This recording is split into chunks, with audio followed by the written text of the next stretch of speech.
Okay guys, what I'm going to do in this video is I'm going to issue you guys a little bit of a challenge, and actually it's going to be a big challenge, and I want you guys that think you're ready to change over maybe just for about 5 weeks into another training regimen that we used to do back in the 80s. And the system that I'm referring to right now is called the 100 system. And this was a system that was originally developed by I want to say a researcher. Back then, he would have been considered a guru today. And I hate the word guru because it's just a ridiculous word. But he was one of the very few researchers back then that would research training and different modes of training, different modalities of training as well. And we're talking about the 100 system now. This is something that we used to do way back in the day. Now, this is a system that was originally developed for combat sports, football, wrestling, whatever. And but because of Rory Littlemeyer, who was my mentor, and we'll get into that in just a few minutes here, it was really perfected by him for bodybuilding and for physique training. And it's mentally excruciating. You have to be ready for it. And even though you're doing fairly light weights at first, right, it's about a 5 to 6 week program on it. And the whole theory behind this was to create hyperplasia. And if you don't know what hyperplasia is, basically it's a division of cells. So it's the division of muscle cells through the workout. And I don't think we really came to the conclusion whether that's actually what it did or not, or if that was the end result of it. But we know that throughout that time that we did it, it really changed our physiques. And the way this system works is when you pick your larger body parts, let's say if you're going to do chest, you want to go with the bigger lifts. You want to go with the main lifts. And preferably either if you do a bench press, you want to pick a weight that you can do for 100 reps. Simple concept, right? And it really isn't, because you have to have a training partner with this. And what this training partner does is not only encourage you, but he's also there with a clicker. And he's counting your reps, because it is almost virtually impossible to count your own reps while you're in this mental fatigue. You might think you're on track, but you're really going to be off, shoot 10, 20 reps sometimes, especially when you start getting up into the 40s, 50s, 60 rep range as far as the training goes. So let's say, for example, you pick let's say for chest, and you want to pick really the most basic of movements, basic of exercises when you do this. So let's just say, for example, we're going to do chest today. And we want to start out with a bench press. And we're going to go ahead and do a bench press. We're only going to do about 3 exercises for this. And there's different ways you can do this. You can either do one exercise, it's a chest exercise. Then after you get your 100 in, you do one exercise, that's a back exercise, so on and so forth. And you pick 3 or 4 exercises out of those. So you've picked 3 exercises for chest, 3 to 4 exercises for chest, 3 to 4 exercises for back, for example, and you can alternate that way. Okay, it's a grueling process. It's a grueling day. Even though you think that it might go by quick, if you pick the right weights, it will go by quick. The first time you just don't know. But here's the thing, though. You want to pick that exercise, and you're going full range of motion when you do this. So there really is no half reps. Now, once you start getting up into the rep range, stuff like that, you're really trying to squeeze out some reps, and yeah, then you can go. Your body is just going into failure, and you can go into half reps with this. But let's say in the first set, you get 100 reps, okay? That's fine. So the next time you come back on that particular chest day, you want to up the weight. And let's say you only get 70. That's fine too. Then you want to go ahead and stay at that weight, at that 70 mark, right? If you get 70 right off the bat and you fail at 72, 73, right? That means that your weight is going to stay the same until you get to 100. If this makes sense, okay? If you get 70 or below, you're going to stay at that weight. I'm sorry, if you get 70 above, you're going to raise the weight incrementally, really small weights the next time. Okay, so the whole idea is you are going to get stronger, you are going to get a little bit bigger from it, and you want to keep on increasing your weights once you pass that 70 rep range. Okay. Now, if you get 70 or if you get less than 70, you're going to stay at that weight until you break that plateau. And this is the same with all exercises. Okay. And that's, say for example, that's going to be the same way for a bench press. Now, let's say you go on to incline bench, and what I would suggest is that you would go ahead and use a Smith machine for that. And it's the same concept. Okay, you're going to go 70 or more, you're going to increase the weight. 70 or less, you're going to go ahead and stay at that weight until you break that 70 mark. Either way, you're either trying to get it in one set of 100 or two sets of one at 70 and the other one at 25. Okay, and sometimes after 70, you wind up breaking, you just go into muscular failure. Okay, now I hope this is making sense. Try and follow along. Okay. When you get to, again, you want to pick the most basic of exercise. Obviously, you're not going to pick, when you get to back, you're not going to go ahead and you're not going to pick pull-ups, okay? Because then you'll be there all freaking day. I'd pick something like a lat pull down or a close grip lat pull down or something like that. That is going to get you to it. If you're going to do a row, I wouldn't suggest a bent over row. I would suggest maybe a chest supported row. Okay, and again, the same concept is going to be, the same rep concept is going to be the same, and so on and so forth. So when you go to legs, for example, right? Obviously, okay, you're going to pick the two, right? You can pick a squat, but it's not going to be you can't do a half rep squat. You can't be doing bullshit reps.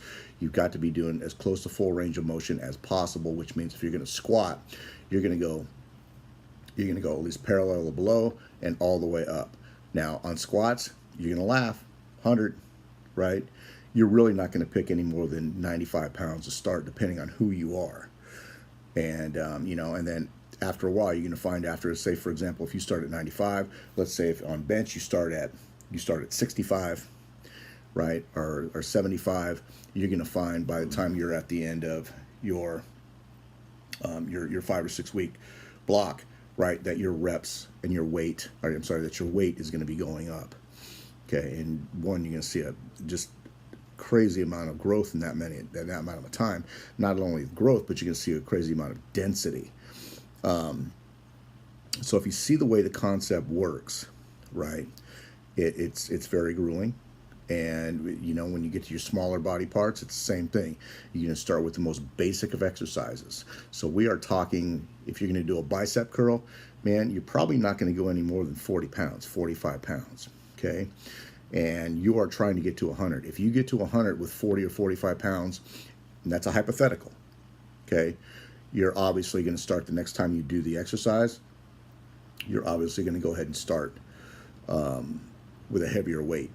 But the goal is to get to 100. The true goal is to get to 70 plus, okay? Because you don't want to be stuck at that 70, at that below 70 rep range for too long. You want to really start jumping up, okay? Rows for back, say for example, seated rows, right? Great exercise. You're really going to have to isolate on this because the way I do them, if you go to my Instagram and you look at the last Instagram that I posted, that's the way I do my seated rows. So I get a full stretch on it, and I come back up, squeeze my scaps together, and I try to get it as strict as I can, and I'm pulling hard. Okay. Obviously, we're going to be with your reps, you're going to be doing a lightweight, and you're going to start with maybe 60 pounds, right? 50 pounds or whatever, depending on who you are. Right, and it's going to be one constant movement, back and forth, back and forth, back and forth. And don't worry about squeezing, don't worry about getting a cadence on it, don't worry anything like that. All you want to do is you want to get that rep started and finished, okay? You don't want a real ballistic move, but you want concentrated, full range of motion, right, type of movements to where it's really not going to fuck your form up. Now, I get it, right? Once you start getting into muscular failure toward getting up higher in reps, you're going to start going into muscular failure, and your technique is going to start pretty much going to shit. But it's going to be at that time I'm going to accept that's fine. You can go ahead and cheat a little bit. You don't want to go ahead and cheat to where it's going to be crazy amount of it's going to be a crazy amount of movement to where it's taken away from everything that we want to do, that we're trying to do. Okay, legs. Okay, when you get to legs, okay, this is what I'm going to suggest. If you're going to squat, you're going to pick, if you're going to free bar squat, you're going to pick a lightweight. Okay, you're going to pick really no more, again, depending on who you are. If it's me, personally, I'm going to pick maybe 135 or maybe even less, maybe 115. Okay, because 100 reps is a lot. And you know your legs, it takes everything out of you. It takes your entire circulatory system to get that weight up. And it takes a lot of crazy amount of oxygen to be able to, and conditioning to be able to get that weight up and down for a certain amount of reps. People do it for 20, they're gassed. Picture it, right? We're trying to get to 70 or above, okay? Again, with the goal of 100, okay? And again, you're there with a partner, and you and your partner, man, you guys have a clicker, you guys have a counter, right? And you're counting 1, 2, 3, 4, 5, just like that. Every rep that he's got to take that is counted, he's going to count on that clicker, or she, depending on who it is. Now, to get this out of your mind while you're training, the only thing you should be concentrating as the lifter, the only thing you should be concentrating on is just the movement alone. That means you got somebody else counting for you. The only thing you have to worry about is just that exercise, and that's it. So what do? You put your earbuds in, you put your headphones on, whatever the fuck you got to do to take out every bit of distraction you have around you, just to concentrate on that particular exercise. Okay? Now, if you see the concept the way this goes, right, it's a very intense training process. And, and the split could be done many different ways. The one thing I don't suggest when you do this, as far as a split goes, I don't suggest you do this as a typical bodybuilding movement where most people are just doing one body part at a time. That's not how this is designed. Okay? If you want maximum growth for this type of training, right, you are going to go twice a week with each body part. All right. Now, one day could be, let's say, for example, bench press. Let's see, if you're doing chest, one day could be bench press, right? You can start out with bench press. The next day you can start out with incline press, so on and so forth. Or you can go to a dumbbell press, right? And then the following day, mix it up. And then the following chest day, mix it up a little bit, okay? Go something else. So, for example, the way I would do it, first day I'd go incline press to start out with, right? Next chest day, I'd go bench press to start out with. Okay, just two main exercises. Those are two of the easiest compound movements that you're going to be able to get. Same with same with legs, right? One day start out with squats, back squats. The next day start out with front squats, and then go right on to your leg presses, and then go right on to your leg extensions, and then go right on to your leg curls. Things like that. Okay, you might think this is going to be easy. You might think it's going to go by quick, and again, it might. You're going to see how it feels. As far as your nutrition goes, you're really going to want to up your carbs before you train, right? And especially during your training, and that's where you're going to have that intra. You're going to have that intra workout, or that intra drink. That's going to be a dextrose type of stuff that's going to really just keep going in your body. You're almost going to be like a cyclist who needs that extra bit of sugar, right, when he's going on that long distance ride, right, to keep his insulin levels up and his glycogen up. Okay, otherwise, because you're going to run out of glycogen really quick in those muscles as you get on with this. Okay, your diet is going to be consisted of very high in protein, right, and it's going to be consisting of fairly medium in fat, and your carbohydrates are going to be kept up a little bit, because after you're done here, it's almost going to be like an intense cardio session, to where you're going to keep on burning even after the workout. Okay, during these 5 weeks or 6 weeks, right, cut your cardio back a little bit. Okay, if you're doing 4 to 5 days a week cardio, I want you to come back and bring that down to anywhere from 2 to 3 days. Leg days, obviously, you're not going to do cardio. You're not going to be able to freaking walk most of the time. Okay? But you're going to see a change in your physique, a hardness and denseness in your physique that you might not have ever saw before. Okay? And I'm talking just as far as the training and eating aspect of it. Whatever you guys do, right, in the interim, that's your deal. Okay, I'm not going to get into that just yet. And I think you guys know what I'm talking about. Okay, but what I'm talking about just specifically about training. And there isn't too many people who talk about this. You know, I was part of that whole group back in the 80s that was, I want to call it the experiment of this, because there was only very few of us that knew about it. It was Rory. It was Roy Liedlmeyer, who was really, again, he was my mentor. He was my trainer, and during that time, and he was the one who introduced me to it, and it stuck with me, and I still do it every once in a while. We had Bob Paris. We had Tom Touchstone at the time. Who else? Diana Dennis. Guy way back in the 80s named Frank Pantoja. He won a bunch of shows back in the teenage, and as he came up out of the teenage, he won a bunch of open shows and everything. And then of course there was Johnny Arnita, who did the same thing with us. And if you don't know who Johnny is, I want you to go back and look at when Lee Labrada first turned pro at that show, and I believe it was, I can't remember what year Nationals it was. It was the same year that Lee Labrada won. It was Johnny that took second. And we were all part of that group. We were all part of that experimental group, and Scott Livingstone as well.